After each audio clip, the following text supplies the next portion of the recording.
think the first time I heard Marty Gelinas' name it was when he got traded for Wayne Gretzky. So I mean, I can't imagine being a hockey player and actually being able to say you got traded for Wayne Gretzky. That's pretty special. So that was the first time, and then obviously from there, it just kind of began. I think playing him, the one thing you always thought about Marty, he was a pain in the butt to play against. He played hard, relentless, he just nonstop energy and had some skill to go along with it. And he always seemed to have a knack to score those big goals. So, I never enjoyed playing against him because you knew he was going to get hit. You knew it was going to be a long night, and he skated so well. It made it tough on everybody. But the one thing I think people overlook is how much skill, and even himself, he always says, well, I'm just a checker or plugger. I'm like, yeah, you don't get that many points in junior and that many points in the NHL, win Stanley Cup, just by being a plugger. He would give everything he had every shift, though. And you knew when you came to play against Marty, it was going to be a long night. And that's what made him a special player. For me to be able to play with him, but to play against him, it was never any fun. I remember all of a sudden we heard, hey, we're going to get Marty Gelinas. The first thing you're thinking, oh, good. Even though you don't know him and you're trying to think, well, we'll see what he's like. And, and then everyone you talk to said, you're one of the nicest people you're ever going to meet. So I'm thinking, oh, good. We got a good guy and you just know how hard a worker he is and you're going to win with a guy like Marty. So I remember we were first training camp. I haven't met Marty yet. And, we were a little bit the same age and all of a sudden he's a little bit older. So I got on the bike to do the VO2. And I'm going, and he got on. I want to say it's a little, maybe like 10 seconds after me, but he gets on. I fall off the bike, and I'm laying on the ground, and I look over. I remember thinking, I can't believe how big this guy's calves are. I mean, he must have calf implants. They were huge.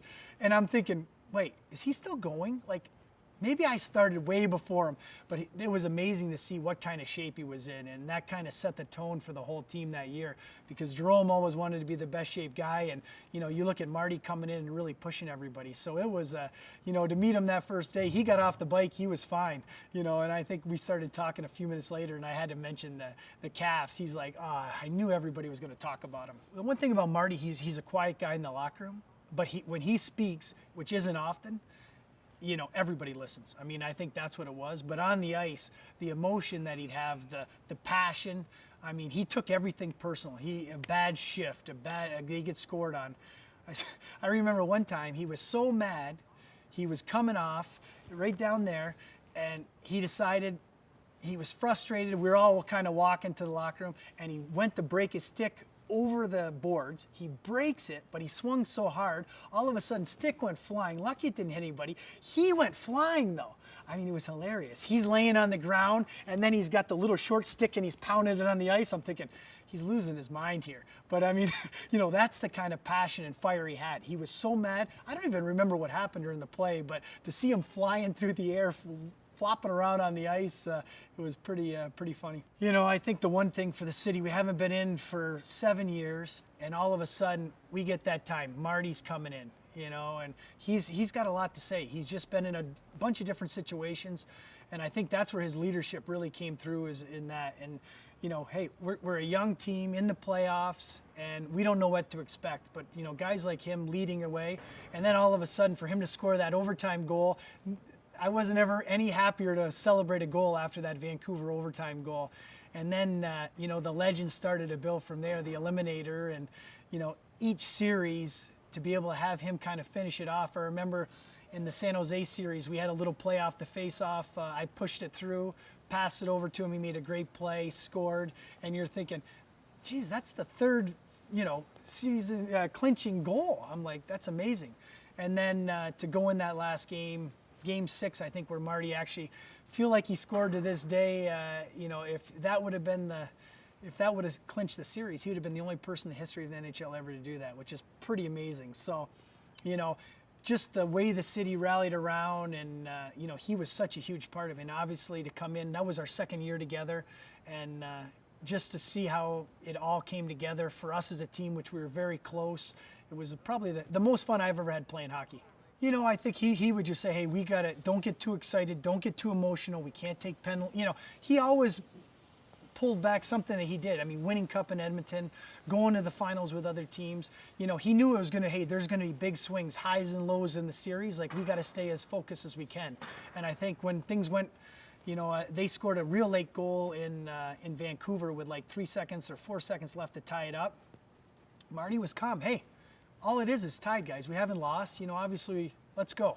And that's what he was like. He was very calm, in control, and and then he went out and got the winner. So it was pretty exciting. But that's what he always brought. He brought experience, and he was able to kind of pass along stories from great players. I mean, he's played with some of the best players ever.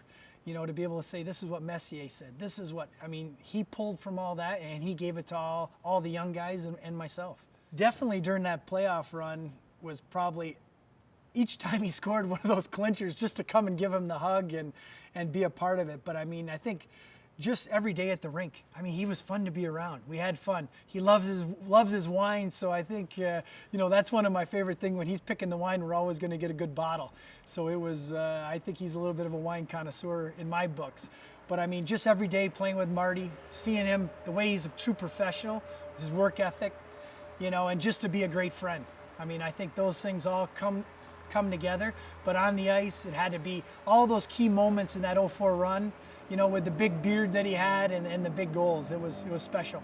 I think the one thing about when I think about Marty and his role now, I remember we were at the draft, and when you play with certain guys, if when you leave, you would love to have this guy be with you because of his work ethic and what he brings. And I always thought if there was a moment that we could get Marty and get him back here in Calgary, and then all of a sudden, with Bob coming in, Bob said, "Hey, I have a list of things I would like. One of them, an ex-Flame." He kind of had a list of 30 different things that he really wanted to do, and I think the only one that didn't fit Marty was he wanted an English guy, because he's like, I got 2 French guys, so I need 1 English. But once he met Marty, he called me right after. He goes, I want Marty to be the assistant coach. I'm like, really? I'm like, you don't want to interview anyone else? He goes, no, I know Marty's the right guy for the job, and we're going to move forward. So for me, it's special because I have a friend down there that I trust. I just have trust. You have that chemistry and trust, and he's going to do everything in his power to make the team better. But he has such a passion. He uses more whiteboards than any coach. I should have bought stock before if I knew Marty, because he runs the power play. He loves to do drills, and he has about 40 whiteboards. He's got different ideas everywhere, but he's a relentless hard worker, both as a player and as a coach. He's always striving to do better, and that's what makes him such a special guy. Because to play that many games, you're banged up, you're hurt, you're playing, you never feel 100%. Maybe at the start of the year for a game or two, and then you're, there's bumps and bruises, but it's just his drive and determination. He loves hockey. He just loves to play the game. When we go out here just to play the guys, it's still a battle. We go on different teams and we both want to win. That's just the way it is. But that's what makes him who he is.